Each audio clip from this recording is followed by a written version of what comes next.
Coba lo bayangin, lo lagi bersih-bersih gudang, terus nemu botol air mineral yang udah nyempil di pojokan dari entah kapan. Segelnya masih rapet, airnya masih bening, kelihatan baik-baik aja.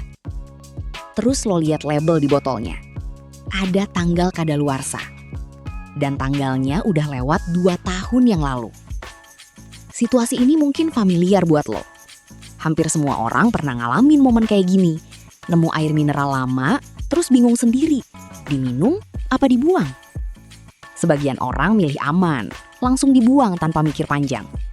Sebagian lagi nekat minum, karena mikir, paling gak apa-apa.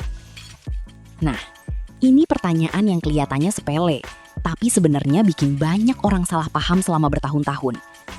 Air itu bisa basi nggak sih? Atau itu cuma trik marketing doang? Jawabannya bakal ngubah cara lo mandang setiap botol air yang ada di rumah lo.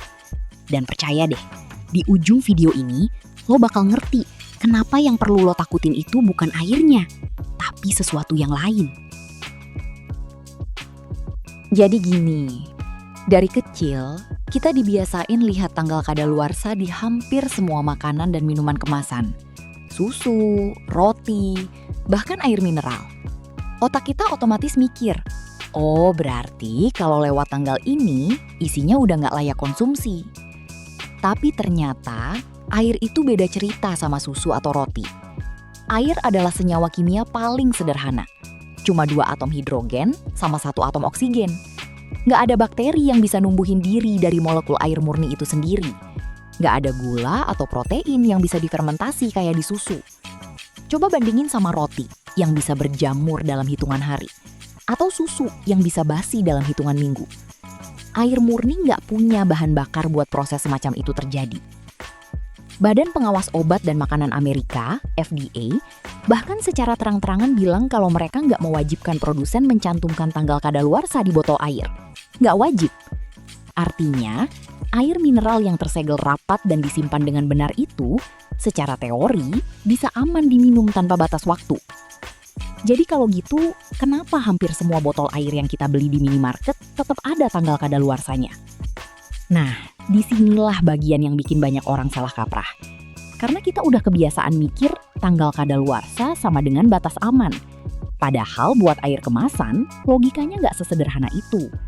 Ada faktor lain di balik layar yang sebenarnya jadi alasan utama kenapa label itu tetap dicantumkan. Sebelum lanjut, gue mau kasih tahu satu fakta yang bakal bikin lo mikir 2 kali sebelum minum air yang ketinggalan di dalam mobil siang-siang bolong. Karena ternyata bukan airnya yang jadi masalah, tapi wadahnya. Dan ini yang sering luput dari perhatian orang.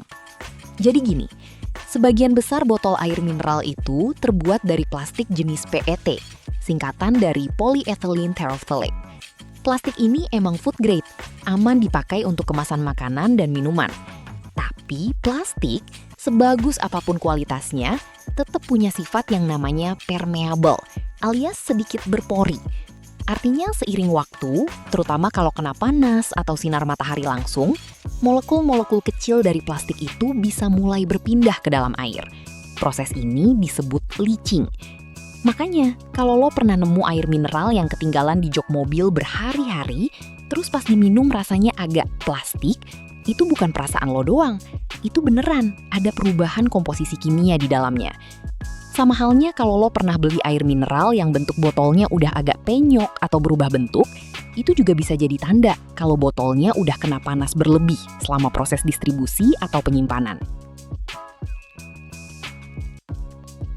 Oleh karena itu, produsen air mineral biasanya nyantumin masa simpan sekitar 1-2 tahun. Tapi penting banget dicatat, itu bukan soal keamanan air di dalamnya, itu soal kualitas kemasan.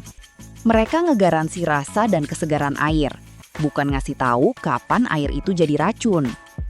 Bahkan ada penelitian yang nunjukin botol yang disimpan di suhu di atas 21 derajat Celcius, jadi kayak di dalam mobil yang kepanasan atau gudang tanpa ventilasi, punya tingkat migrasi kimia yang jauh lebih tinggi dibanding yang disimpan di tempat sejuk.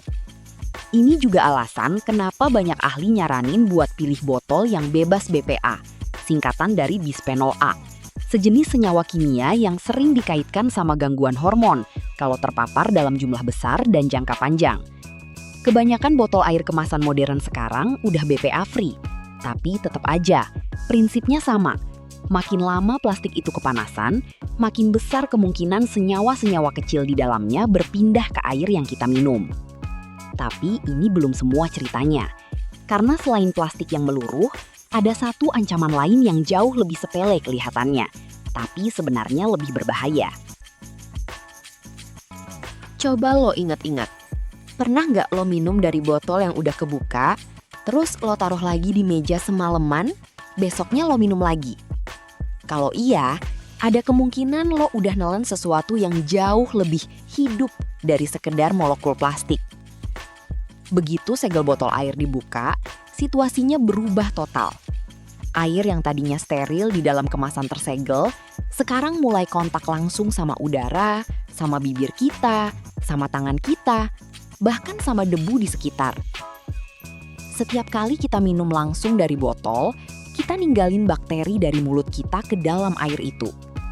Tapi bakteri butuh waktu dan kondisi tertentu buat berkembang biak. Di suhu ruangan, apalagi kalau botolnya dibiarin kebuka semalaman tanpa tutup, bakteri itu punya kesempatan buat tumbuh subur. Makanya, air yang dibiarin dalam wadah terbuka dalam waktu lama itu justru lebih beresiko dibanding air kemasan tersegel yang expired 2 tahun lalu tapi belum pernah dibuka. Ciri-ciri air yang udah nggak layak minum itu sebenarnya gampang dikenali kalau kita tahu tandanya. Baunya jadi apek atau kayak logam, warnanya berubah jadi agak keruh, atau muncul semacam busa atau warna kehijauan yang nunjukin ada kontaminasi kotoran atau kuman. Tapi kalau airnya masih jernih, nggak berbau, dan nggak berasa aneh, itu masih aman diminum, meskipun tanggal di label udah lewat jauh. Satu hal lagi yang perlu diingat, air yang disimpan di kulkas jauh lebih aman dibanding air yang dibiarin di suhu ruangan. Suhu dingin bikin proses pertumbuhan bakteri jadi jauh lebih lambat. Itu kenapa banyak orang secara nggak sadar udah punya kebiasaan bagus, nyimpan air minum di kulkas, tanpa tahu alasan ilmiahnya.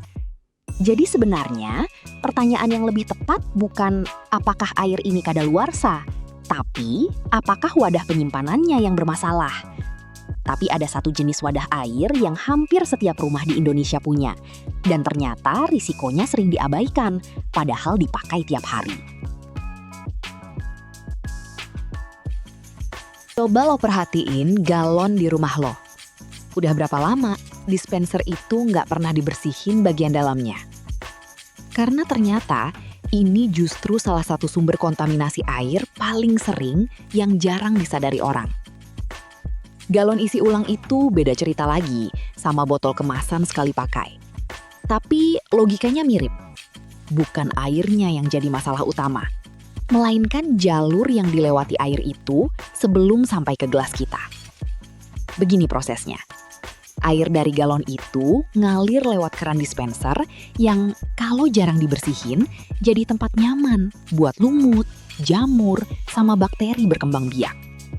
Apalagi di iklim tropis kayak Indonesia, kelembapan tinggi bikin proses ini jauh lebih cepat dibanding di negara 4 musim. Makanya, air yang keluar dari dispenser kotor bisa aja tercemar ulang, walaupun air aslinya di dalam galon masih bagus. Ini yang bikin banyak orang bingung. Udah beli galon bermerek, disegel rapi, tapi tetap aja rasanya aneh atau bikin sakit perut.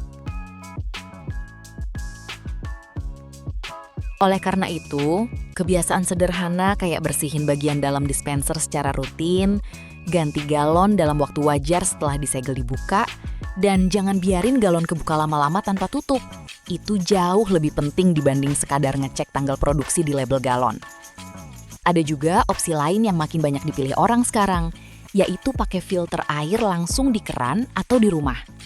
Cara ini sebenarnya ngilangin masalah kadaluarsa ini sepenuhnya, karena airnya selalu fresh, nggak perlu nunggu di dalam wadah dalam waktu lama, dan nggak ada risiko plastik yang meluruh.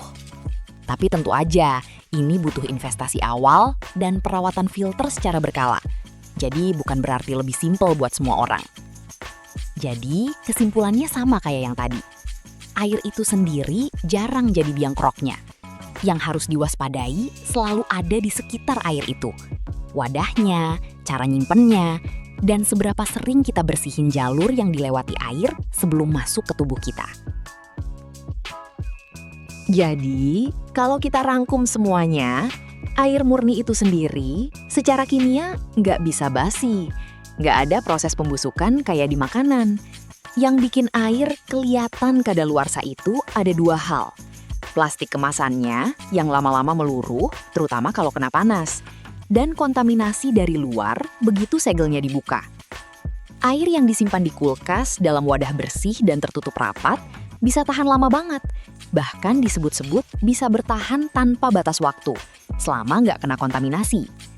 Sementara, air keran yang direbus dan didinginkan, kalau disimpan di wadah bersih, umumnya disarankan diganti tiap beberapa bulan sekali. Bukan karena udah busuk, tapi lebih ke jaga-jaga soal kebersihan wadah. Ini juga jadi alasan kenapa banyak orang yang siap siaga bencana, yang nyimpan stok air minum buat keadaan darurat, disaranin ganti persediaan air mereka tiap 6 bulan sampai setahun sekali. Bukan karena airnya beneran rusak, tapi lebih ke jaga-jaga aja. Mastiin wadahnya masih dalam kondisi bagus dan airnya masih terasa segar kalau sewaktu-waktu harus dipakai. Jadi, lain kali lo nemi air mineral yang udah lewat tanggal kadaluarsanya di gudang, jangan buru-buru dibuang. Cek dulu, segelnya masih rapat apa enggak. Cek warnanya, cek baunya. Kalau semuanya normal, itu masih aman kok diminum. Yang justru harus lo waspadain itu botol yang udah kebuka terus dibiarin berhari-hari di suhu ruangan. Botol yang sering ketinggalan di dalam mobil yang panas, atau dispenser galon yang jarang dibersihin. 3 hal ini jauh lebih berpengaruh ke keamanan air yang lo minum dibanding sekedar angka di label kemasan. Nah, sekarang giliran lo. Coba cek deh persediaan air di rumah lo. Ada nggak botol yang udah lama banget ketinggalan di pojokan lemari atau di jok mobil?